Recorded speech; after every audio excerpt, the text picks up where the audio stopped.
Hey everybody, it's Justice for Comics. It is Friday afternoon. It's time to review the Hot 10 list from CBSI. This comes out every Friday, usually around noon to 1 o'clock range, so try to get this video out earlier than normal. It's going to be pretty quick. We're just going to review the books that are moving this week based on news announcements, things like that. So let me zoom in a little bit here and let's review the list. So we'll start off with the honorable mentions. Hit Comics number 5. Looks like the cover is done by Lou Fine.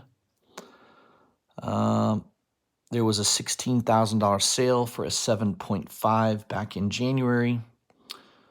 It says along comes a 0.5 missing a centerfold copy that sells for $1,400.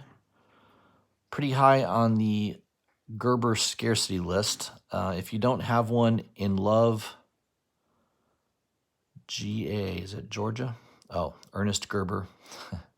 Pick up a copy of Ernest Gerber's Photojournal Guide to Comic Books.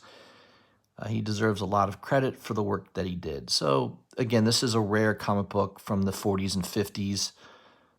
A lot of these books have been moving lately. If it's got a cool-looking cover, I could see why people want it. But, again, people that have a lot of the superhero books, a lot of the keys, they're looking to expand their collection. And so you're seeing movement on older books, Golden Age and Silver Age books from this era. So that's why you're seeing this book move. The other honorable mention is ENIAC number 1.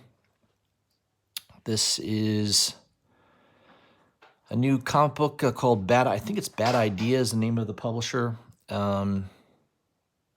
I don't know what their print run was, but apparently this book has been moving. The first print has the white logo. The second print, the logo is in black. So the second print's going for about $25 to $30 right now, and apparently the white logo is going for over $100, I think $125 plus. I did look it up. I think I saw there was a post from Comic Tom 101. He had posted that apparently there was a store retailer that was reselling it at a higher price right away. So they issued a permanent lifetime ban against this retailer. It obviously doesn't mention the retailer, but and then they put, as a reminder, Bad Idea rule number 2 states Bad Idea comics must be sold for no more than cover price for 30 days from street date. So they've got a publishing rule on that, and I guess if they find out you violated it, which I don't know, what are you going to have spies out there finding out if you've sold something for more than cover price? Seems a little ridiculous, but yeah, I don't know. I think some people in the industry like that rule, some don't. I don't know. I'm not a comic book retailer, so I'm not too sure what to think about it. But it is right now driving up the price of that book. Ben's comment is that it's in this spot as a dishonorable mention. Screwing over retailers to create false hype is not okay. So there's Ben's commentary on that. Number 10 on the list is Batman, number 106. There's a first appearance of Miracle Molly in this, or a cameo, I guess. I think the next issue might be her first full. It's getting more than $10. I think the A cover is the one to get. That's usually what I buy for Batman books. I get the A cover. But DC people are spending all their money on a rumor about an unconfirmed character for an unconfirmed movie. Although, I guess if you don't like the late 80s vibe from Miracle Molly, you can see why you'd stay away. Yeah, so I don't know. Speculation there. It's a cool looking cover, and it is Batman, so a lot of the Batman books do well. Number 9 is West Coast Avengers number 45. This is a book I have in my collection. I don't have the newsstand, unfortunately. I just have the direct edition. But it's selling for $125 raw right now. 9/8 have sold, I think, as high as $1,500. I think there was a sale the other day for around $1,000. So it's still up there, pretty high in price. Obviously, if you've been watching WandaVision, that's the reason this book has been moving. I bought this book a couple years ago for like $15, $20. It was pretty cheap, and it's a pretty high-grade copy. Yeah, I don't know. We'll see what happens if that continues to increase in price. Anyone's guess on that? I was trying to see if I had my copy out. I think I may have it out. Close at hand. Yeah, I do. All right. So here, here's my copy. Again, I got this off eBay, I believe. It was pretty cheap, $10 or $15 shipped. It wasn't a whole lot of money. And it's a pretty nice grade. I think this would grade at a 9.4 or 9.6. I don't know if it would grade at 9.8. There's not much wrong with it. No spine. I love books that don't have spine ticks, so that's one of the reasons I bought this. It didn't have too much wrong with it, so it is a pretty high grade copy. But I don't know, 9.8. Who knows? But that book is definitely on the move right now, so you may want to look through your long boxes and see if you have that one. Number 8 is Ultimate Fallout number 4, first appearance of Miles Morales. It's been a hot book for a long time, but the 9.8s continue to increase in price. I think a lot of the copies came polybagged back in the day, so it is hard to get a 9.8 in this book just because the polybag created a crease, which I think you can press out. Most of those creases could be pressed out, so I don't know. It's hard to say if there's a shortage of 9.8s out there, but the price certainly indicates that. It jumped up another 30% to $2,600. There was a sale, I guess, on eBay. And the 9.6s now will run you about $1,000. So I know my copy is at least a 9.6. Who knows? It could be a 9.8. But yeah, I think back in the day, a couple years ago, I bought it for $40. I knew that Spider-Verse movie was coming out. I thought, yeah, should have obviously bought more than one copy, but I thought that's a good key to have in the collection just in case. And yeah, it's been a big book for a while, but lately it's really, really been going pretty hot now. Number 7 is New Mutants 98. This is a popular book. The 9.8s are starting to get up there in price. 2 weeks ago, the 9.8 of this book was around $1,500-$1,600. Now it's over $2,000. Apparently there was a sale at around $2,700. It's crazy. Bravo to all of you that bought for around $600. I don't know what pre-C is. Pre-COVID? Oh, pre-COVID, yeah. I bought a 9.6 White Pages for about, I think I paid around $400 for it. So I'm pretty sure that book's, well, I got to imagine if the 9.8s are selling for around $27, I got to imagine the 9.6s are going to be, what, $700, $800 at least? Getting close to $1,000 probably. Number 6 is a book that I missed. Man, I feel bad about that one. Something is Killing the Children, number 15, the Zoe Lachey variant. Only 550 of those made. It's a really cool cover. I dig her art. I've been buying her art since she started doing covers for No Heroine. Yeah, it's selling about $120 right now.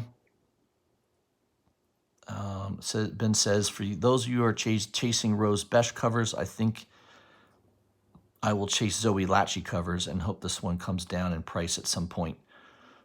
Yeah, I mean, a lot of times those books spike up to that $120, $150 range, and then a couple months pass, and then you'll see a buy it now on eBay for like $75. So if that's a book, especially, I like it as well, that would be the range that I would look to pick it up, but you probably have to wait a few months, wait for the hype to die down a little bit. Number 5 is Captain America number 117, first appearance of Falcon. It's a cool cover. It's a classic, one of those classic keys. Tough to get in high grade, though. A 9.0 sold for $2,200 recently, and then now a 5.5 sold for $500, and a 4.0 for $340. Expect this one to continue upwards over the next few months. Ben says, in other words, if you're selling, don't take a lowball offer. Yeah, especially if it's over 9.0, that's a tough book to get in high grade. So most of the copies I've seen are in that 5 to 6 range, typically. And, once in a while you can find a nice raw copy for sale, but it's been a while since I've really seen a nice raw copy available. Number 4 on the list is Berserker #1, the Mark Brooks partial sketch variant. Brooks is a good artist. It's a cool cover. I like the look of that cover. It's a 1 per store type variant, going for about $50. Remember, the print run on Berserker #1 is very, very high. I think it's well over 500,000 copies. I mean, they went pretty big. Boom Studios printed a crap load of them. So those ratio variants are definitely not worth what people pre-ordered them at. I'm included in that list. I think I pre-ordered the 1 in 25 and the 1 in 100, the Bermejo covers. I love that cover. The prices are coming down because the print run is so high. So the 1 per store, that's a pretty low print run. I mean, I don't know how many stores there are in the U.S. that would have that, 2,000, 3,000, 4,000. I don't know how many stores are out there anymore, but seems like that'll be probably one of your rarer books to pick up there from that Berserker #1. Number 3 is a great book. I've got that in my collection. In fact, I got both covers. This is the Bucky B variant, which wasn't any more scarce. I think it was a 1 for 1. I don't think it's harder to get. I just think people prefer this cover because he's on the cover. So it's first cover appearance and first appearance. So typically people will pay a little bit more money for the Bucky variant. But that is starting to move up again, obviously with the Disney Plus premiere of Captain America and not Captain America, Winter Falcon and Winter Soldier series. I love this book. I've had it in my collection a long time. I've recommended it many times on my channel. I always thought this was an undervalued key. I mean, you could find high-grade raw copies in the $50 to $60 range for a long time. I thought that was way, way undervalued. Now a 9.8 will set you back about $600, about double what it was a month ago. So again, this was a very undervalued book. I've been talking about it on my channel for quite some time to pick this up. And I know several of you listen to me. I've gotten messages from some of my subscribers saying that they picked that up based on my recommendation. So I'm glad you did, because it's working out. That book is on the move. Number 2 is Action Comics #9 from 2012. Yeah, I mean, I remember picking up maybe the first couple issues. It was the new 52 series. I'm pretty sure I don't have this issue. I'll have to look in a couple of my boxes. I'm pretty sure I don't, though. But this was a book that was probably in dollar bins quite a bit, and now it's selling around $50. Apparently there was a 9.8 that sold just recently for $500. First Black Superman, there is a rumor that could be happening. Ta-Nehisi Coates, possibly to direct, so that news came out this past week.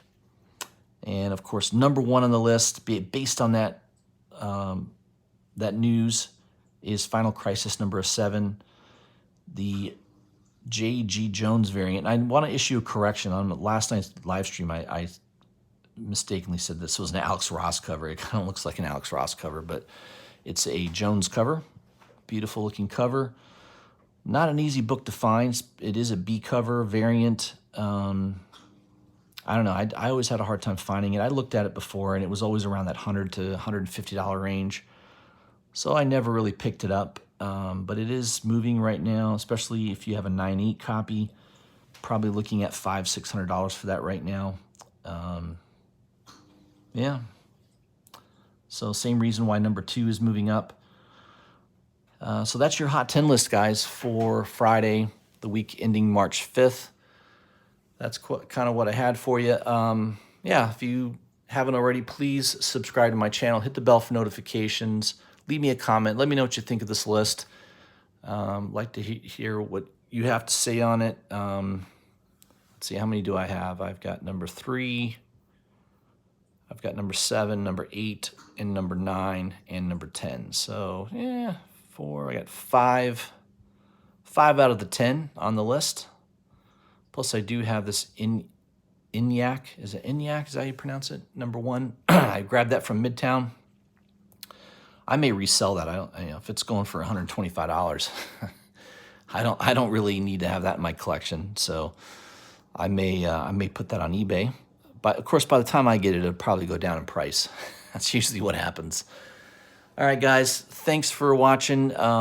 Probably going to do another video maybe on Sunday. Got a lot of things going on this weekend, so perhaps I'll have some time to do a live stream or another video on Sunday. And look for me next week as well. Of course, I'll have New Comic Book Day on Wednesday, review of that, and also the Whiskey, Cigar, and Comic Show on Thursday. All right, everyone, have a great Friday night. I'll see you soon.